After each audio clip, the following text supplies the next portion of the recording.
Good evening. My name is Daniel Christian. I am a junior history major here. Just to get a little bit about myself. So the first club I really got involved with was the UB Spaceballs Club. It's an IEEE club. We built a lunar rover for NASA. It was a great teamwork exercise in teamwork and just understanding those dynamics, as well as fundraising. From there, I actually went to work for the subboard club WRUB, where I had the gracious opportunity of not only working as a production assistant, but also a host. I then moved on and did live games for them, as well as worked as their assistant sports director, so I got a little bit of the executive experience through subboard that way.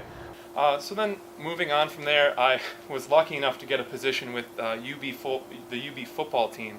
The last year I've been working as an intern with the football team, kind of just working with the coaching staff, and it's really given me a great view into what shared experiences can do for a student population. You know, it's not just I go to this school and I see you in the hallway. It's you go to this school and you sit next to me at the football game. And you know, maybe by the third quarter we're not doing so hot and you make a joke and then I make a joke and all of a sudden we're friends. Or we're doing great and you're screaming and I'm screaming and you start the chant and I finish the chant. And that's a great thing for us to have here. And the final experience that I want to touch on is I've been able to spend the last 2 years as an RA, which has been an amazing experience for me. First in Red Jacket, now in Griner this year. And you get to see a real cross-section of what this student population looks like. Working in an international dorm, I was able to see the unique challenges that a large population of our students face today. Now, with that, I will move on to part of the platform that I feel closest represents me as a person, and that is we look to lobby university police to have a more comprehensive sexual assault policy. I know this is a heavy topic, but it's something that has been plaguing campuses across the country, and it's something that must be addressed. I have firsthand seen the way that university police responds to these egregious acts, and it is not acceptable. It's never acceptable to touch someone who's had the worst experience of their life. It's not acceptable to simply dismiss what had just happened to them.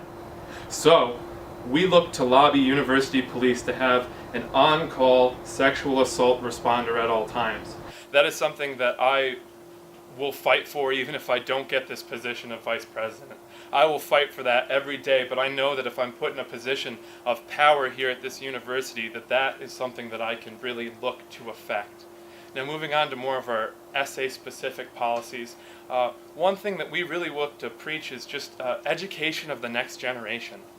Now, speaking with people in SA now, the biggest problem that your presidents, vice presidents, and treasurers at a club level find is that no one tells them how to do their job.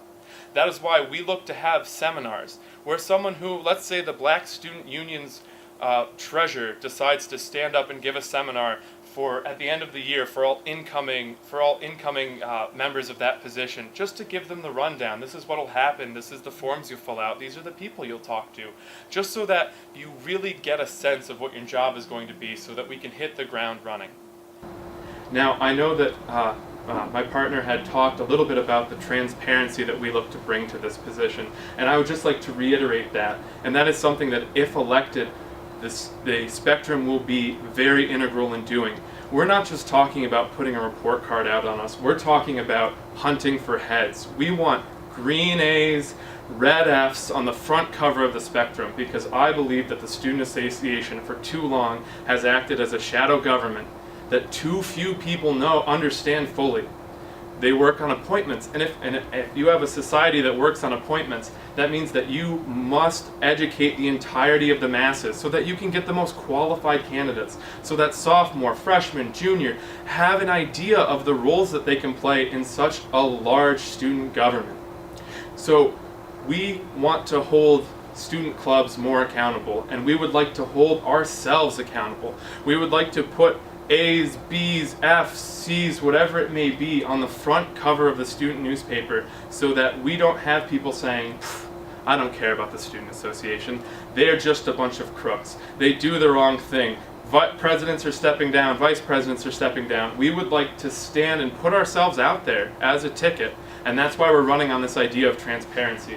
This idea that if you want to be the highest power in the land, you have to be above reproach. And so that's why we want to hold all members of the student association, all members of clubs, and all members of this university accountable for their actions. And that, if elected, is going to start on the third floor of this student union with President Budinik and myself. Thank you very much. Thank you, Dan. We'll open up to some questions. Gabby, you could start us. So it's clear that you have a lot of experience working hands-on with other students and being involved in other organizations. Without having experience inside the SA office, how do you think that you're going to implement all of these ideas that you have? So that's a very fair question, and obvious the first one that needs to be asked with a candidate like myself. Now, the Student Association is an old grandfather clock. We can all imagine it like that, a large, chiming grandfather clock. And you can sit on the inside of a grandfather clock, and you can hear bells ringing, and you can see gears moving, and you can think, this clock is working just fine. But from where I'm standing, outside the clock, I can see the face. I can see the time is wrong, and that clock is broken. Now, what I would like to do is that we would like to assemble experienced, qualified candidates around us who can help us implement this change and help bring about a more qualified and open student association than ever before. Does that answer your question, or anything more you wish to elaborate on?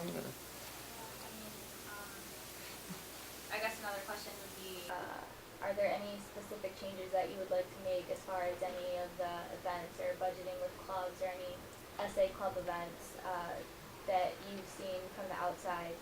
So from the outside, I've seen a lot of these expensive events. You can see them on the general ledger that you really never hear about or you really never see. So something that Max and I have been discussing is the potential of taking some of this entertainment money and opening it up to clubs. So that, let's say, the Muslim Student Union or the Malaysian Student Association wants to get together and they want to present a speaker that they know they can generate an audience for. We would like to take some of that money and reallocate it into a grant writing process so that your smaller clubs or that your bigger clubs who are really passionate about a project can get out there and put on a grander scale event so that we no longer have, these $1,000 and $1,000 events that only pull 50, 200 people. Just kind of piggybacking off that, obviously, since you and your running mate don't have an exact position on SA staff, have you done anything to educate yourself on just how SA works, meet with people, and if you could just specifically take us, who you've spoken with and what you got out of those conversations? Of course. So, at some level of anonymity, we have spoken with several presidents, vice presidents, treasurers of different clubs, because really the angle that we would like to see is not as much the executive angle. We want to see what the problems facing clubs are so that we can come at them and address them.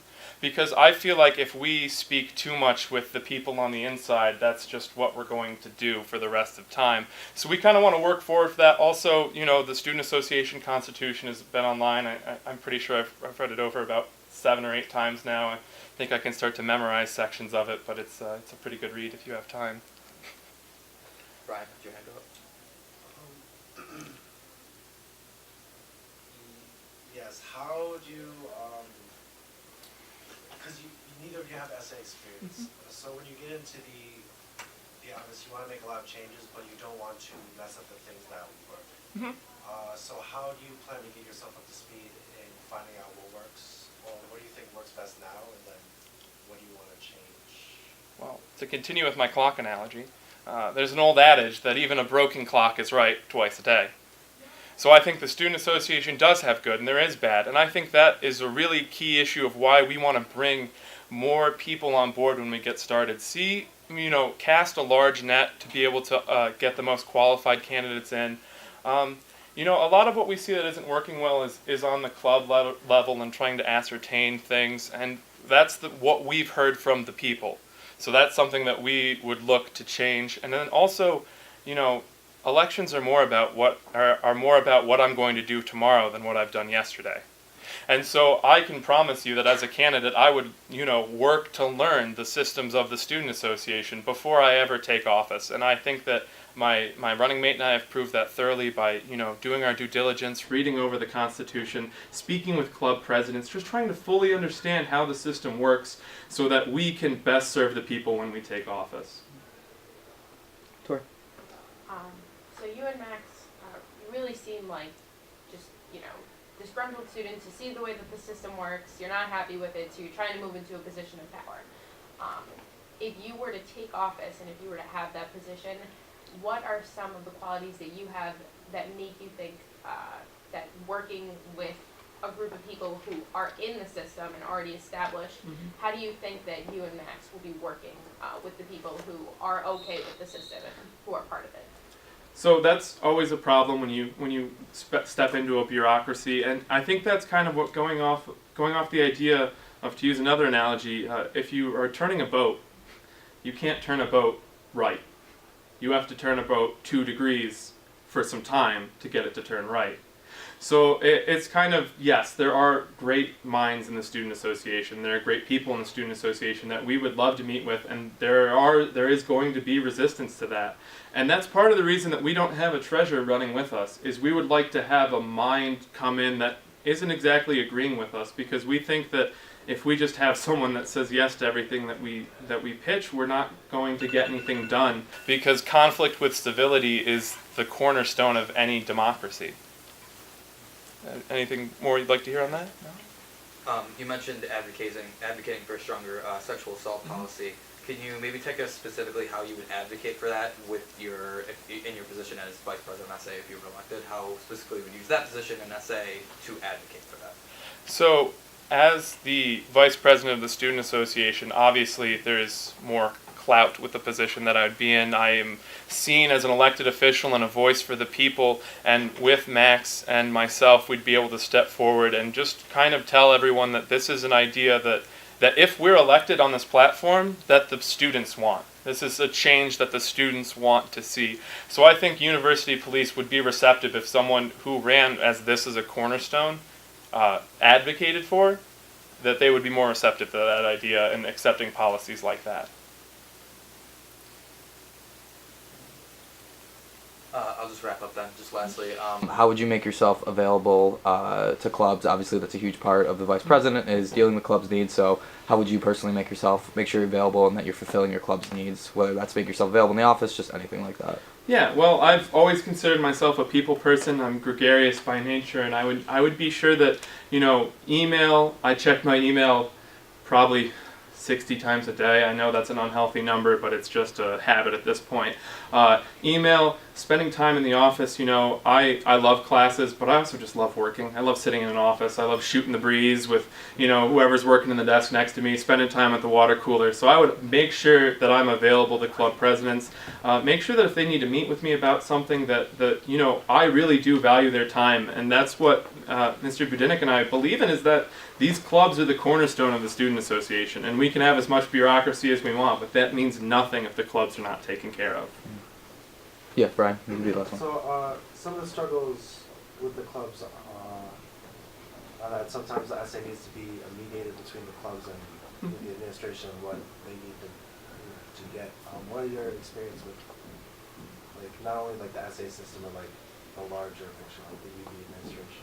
The UB administration. Well, I have been working in campus living for the last 2 years, and I have actually been recently asked to join the Office of Equity and Inclusion Student Advisory Committee.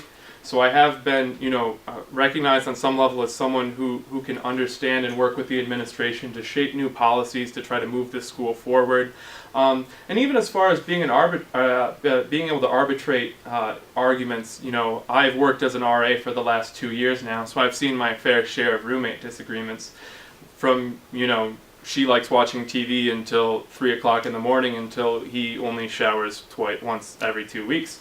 So I feel like I do have a fair amount of experience working with two sides, bringing them together, finding common ground, and understanding that that winning totally isn't what we want. We want someone to win some and some people to lose some. And then at the end of the day, if you have what's, agreeable for both sides, that's really your best solution. Okay, thank you, Dan. Appreciate it.